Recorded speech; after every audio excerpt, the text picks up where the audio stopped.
राधे राधे प्यारे भक्तों, मनुष्य जीवन में सुख और दुख ये दोनों आते रहते हैं। कभी सुख की छांव में बैठते हैं तो कभी दुख की धूप हमें झुलसाने लगती है। लेकिन एक बात समझ लेना, जब दुख आए तो सबसे बड़ा अपराध है उसे दूसरों को बताना। हाँ बेटा, किसी से भी मत कहो, क्योंकि जिसे बताओगे या तो वो तुम्हारा मजाक उड़ाएगा या फिर सुनकर भूल जाएगा।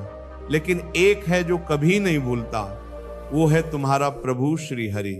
इसलिए जब दुख बढ़े, पीड़ा असहनीय हो जाए तो मन को बाहर मत बहाओ, मन को भीतर मोड़ो, मौन रहो और उस मौन में प्रभु का स्मरण करो। सज्जनों, हर दुख जो तुम्हें मिला है वो किसी व्यक्ति ने नहीं दिया, तुम्हारे ही कर्मों ने तुम्हें दिया है। तो शिकायत क्यों? किससे कहोगे? दांत से जबान कट जाए तो किससे कहोगे? हाथ से हाथ को चोट लग जाए तो किससे कहोगे? इसीलिए तो संत तुकाराम जी ने कहा, हे पांडुरंग, तू ही मेरा दुख है और तू ही मेरी शांति। जब जब तुकाराम जी को अपमान मिला, उनकी कविताओं को जलाया गया, लोगों ने सभा में हंसी उड़ाई, तब उन्होंने किसी से कुछ नहीं कहा, बस एक बात दोहराई, मेरे तो गिरधर गोपाल, दूसरों ना कोई। भजन प्रेमियों, आज का आदमी दुख आते ही सोशल मीडिया खोल देता है या किसी मित्र को घंटों कहता है मेरे साथ ऐसा हो गया, मैं बहुत दुखी हूं। परंतु ये कहने से क्या होगा? दुख और बढ़ेगा और मन संसार में उलझ जाएगा। तुम्हारा दुख तुम्हारा तप है, मौन रहकर उसे सहना ही तपस्या है। प्यारे भक्तों, भक्त वही है जो पीड़ा में भी प्रभु को धन्यवाद दे। भक्त वही है जो कहे, प्रभु तूने मुझे कष्ट दिया तो अवश्य मेरा भला छुपा है इसमें। जैसे किसान हल चलाता है, जमीन को चीरता है, लेकिन वही जमीन बाद में फसल देती है, वैसे ही प्रभु तुम्हारे भीतर जो पीड़ा भेजता है वो दरअसल एक फसल है। फसल किसकी? शुद्धि की, भक्ति की, मोक्ष की। लेकिन बेटा, कमजोर मन वाले क्या करते हैं? भक्ति करते हैं, और जैसे ही कोई विपत्ति आई कहते हैं प्रभु ने मुझे छोड़ दिया। नहीं, वो समय भक्ति की परीक्षा का समय है। संतजन कहते हैं, अनुकूलता में जो भक्ति करे वो सौदा है, प्रतिकूलता में जो भक्ति करे वही सच्चा प्रेम है।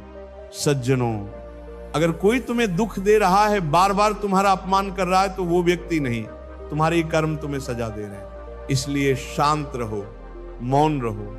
भजन प्रेमियों, जो मौन रहना सीख गया वही अंत में भगवत प्राप्ति कर सकता है। जो हर समय दुखों की चर्चा करता है वो मन को बाहर गिरा देता है, और मन जब बाहर गिरा तो भजन सूख गया, नाम जप करने की वृत्ति टूट गई। इसीलिए एक नियम बना लो, अपना दुख केवल प्रभु को बताओ, और अगर किसी को बताना ही हो तो आंसुओं के माध्यम से प्रभु के चरणों में कह दो। उन चरणों में हर दुख का उत्तर छिपा है। भक्तों, आओ अब हम समझें क्यों हमें दूसरों से अपने दुख नहीं कहने चाहिए। पहला, हर कोई तुम्हारी वेदना को नहीं समझ सकता। दूसरा, दुनिया के पास समय नहीं है तुम्हारे दर्द को सुनने का। तीसरा, दुख कहने से हल्का नहीं होता बल्कि और गहरा हो जाता है। चौथा, मन संसार में भटकने लगता है और प्रभु से दूर हो जाता है। पांचवा, प्रभु ये देखना चाहते हैं कि दुख में भी तुम केवल उन्हीं की शरण लेते हो या नहीं। प्यारे भक्तों, जो मौन होकर दुख सहता है उसके पास शक्ति आती है, और वो शक्ति क्या है? नाम की शक्ति। नाम जप ही वो अग्नि है जो तुम्हारे कर्मों को भस्म कर देती है। किसी को दोष मत दो, किसी को दोषी मत ठहराओ। अगर कोई तुम्हें गाली भी दे, अपमान करे, पीट दे, तो भी चुप रहो। क्यों? क्योंकि संत तुकाराम भी कहते थे, अगर कोई तुझे डांटे, मार दे, अपमान करे, तो समझ ले तेरा पुराना कर्म अब खत्म हो रहा है। भक्तों, जो इस सिद्धांत को समझ गया वो कभी क्रोध नहीं करेगा, वो कभी दुखी नहीं होगा। साधक जनों, जब तक मन संसार में उलझा रहेगा हर दुख भारी लगेगा, लेकिन जैसे ही मन प्रभु में जुड़ जाएगा दुख भी मीठा लगेगा।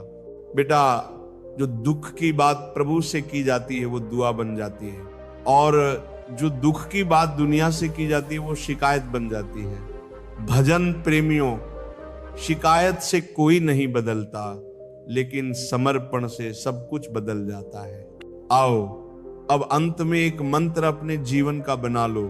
दुख कितना भी आए, किसी से नहीं कहूंगा, केवल नाम जप करूंगा और प्रभु से कहूंगा, प्रभु जो भी भेजा है मेरा मंगल समझकर भेजा है। राधे राधे प्यारे भक्तों।